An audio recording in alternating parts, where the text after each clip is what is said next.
Budsjett. Hvor mye kan man forvente å bruke? Som elev i folkeskole så får du jo stipend som dekker det nødvendige av skolepenger.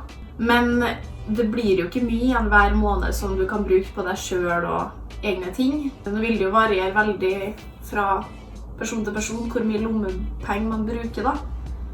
Men det de fleste ender opp med å bruke penger på er jo mat. Ikke fordi du ikke får servert nok mat, men kanskje fordi man skal bort den dagen så man går glipp av noen måltid om å kjøpe noe selv.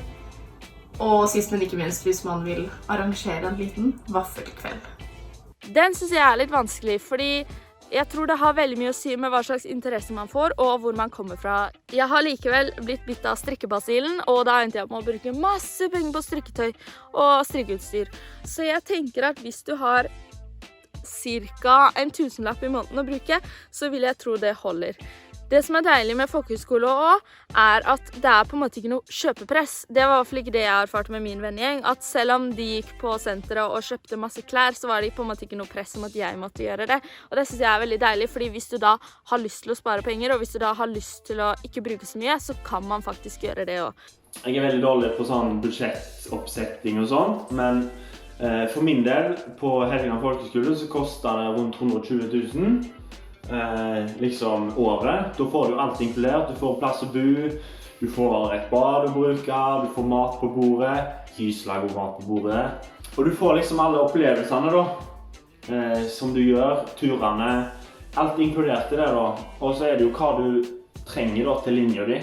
Jeg brukte litt penger på utstyr da før jeg reiste, for jeg hadde ikke utstyr, men det er jo litt hva du velger, sånn som jeg er eksport og friluftsliv. Og da trenger jeg litt mer.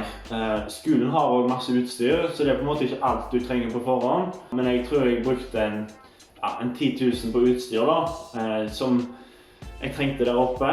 Og så brukte jeg også 10 000 på toppturski, som jeg setter veldig stor pris på. Sant? Så det, jeg tror jeg endte på en rundt 150–160 000 på hele året. Men ut ifra det da, så vil jeg fortsatt ha 30 000–40 000 av det, vil jeg på en måte fortsatt kunne bruke. For det er utstyr som jeg setter pris på da, og kommer til å sette pris på i senere tid da, når jeg skal begynne å studere og sånn. Hvis jeg ikke tar helt feil, så dekker vel stipend og låne. Hvis du har det, så dekker det cirka hele kostnaden for skolen. Så det en trenger penger til, det er jo hvis en finner på aktiviteter utenom skolen. Fordi at mat og forskjellige aktiviteter skolen arrangerer er jo inkludert i skoleprisen. Men for eksempel hvis du reiser på kino utenom, eller hvis du reiser på shopping, hvis du reiser ut og eter, sånne ting, så koster jo det private penger, holdt jeg på å si. Det jeg brukte penger på, det var på linjeturene hvis vi handlet klær og sånn, eller gjorde ting som ikke var arrangert av skolen da. Og brukte penger på å handle godteri på butikken, liksom. Du trenger ikke så masse penger, men det er bedre med for mye enn for lite, og det er greit å ha litt i bakhånd, fordi at plutselig kan det dukke opp enda flere muligheter som koster penger. Så bare ha litt sånn kontroll på hva som skjer med pengene, det er ganske greit. Utenom da, så er det vel egentlig bare å kose seg. Det er masse spørsmål og mange ting du sikkert lurer på, skikkelig nervøs, men lov deg, alt kommer til å gå helt fint. Fordi det kommer til å bli dritgøy. Det er jeg helt sikker på.